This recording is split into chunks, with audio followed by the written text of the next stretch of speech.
अस्सलामुअलैकुम जी।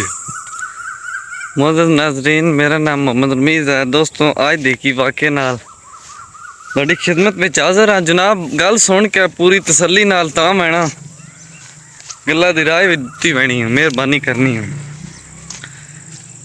गल जनाब एली होई है इंज के दिना की दा वाक़या है कि मेरे वालिद साहब आर्मी च होंदे हन, आर्मी रिटायर न, जो कि इस वक्त वो एक दिन इंडिया चले गए। हुण गल पूरी सुननी है, इंडिया गए क्यों, किस वजह तो गए, के करन गए, तो इंडिया के बंदे उन्होंने क्या बर्ताव किया। शुरू करते हैं गल।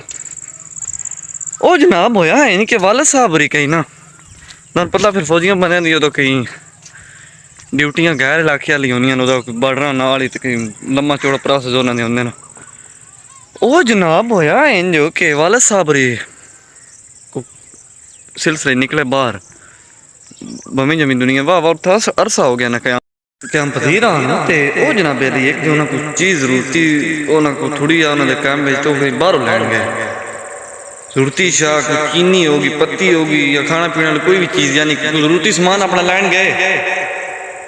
ओ जनाब पैदल चलते चलते कौन लब्बे कौन चीज़ उन्हें लैनी के भला, उन्हें चीज़ लैनी आई पत्ती।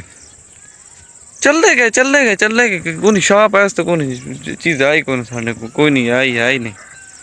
थोड़ा क्या चलते गए जने भाई पत्ती है अबू रे बंदे को पूछने जने पत्ती कित्थों आए हो जना, मैं तो साडा कैंप है ना वो वाला जना कित्थों जना ओ वाला वो दिन भाई तू इंडिया च आ गया ठीक है इत्थों गवेदा ने पगड़े वाले बंदे ते सीख नो जना तू इंडिया च आ गया तो चुप ची करके ना ए मेरी शाप आ ते पत्ती लै अपनी राह पाओ ठीक है।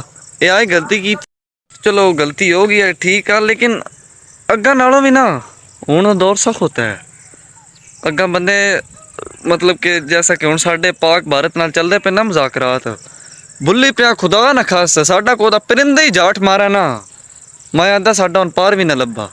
अग्गा बंदे पैंदे हैं बड़ा ना क्राइटेरिया और किस्म का ही, लेकिन हूँ जड़ा ना साई पहल कौन देना बात एक सोशल मीडिया ते बंदे चंगी भली बदनामी कर देना, पड़ोस मुबालक बड़ी रिस्पैक्ट करते हैं। खैर है जी थोड़ी सिख बिलादरी जी है ना साड़ी बेनतहा रिस्पैक्ट कर दी उन्हें इंशाल्लाह करते रहने। सिख बिलादरी ने साढ़े काफ़ी मुजाकरात और काफ़ी ताल्लुकात नो असी उन्होंने ना बोल सकते, जेड़े साढ़े भले उन्होंने नहीं बोल सकते साढ़े उन्होंने नहीं बोल सकते, यानी कि लैन देने का काम चलता पे। वो जनाब इस तरह बुरा किया अग्गा उस टाइम हैंज भी हो पैंदा है।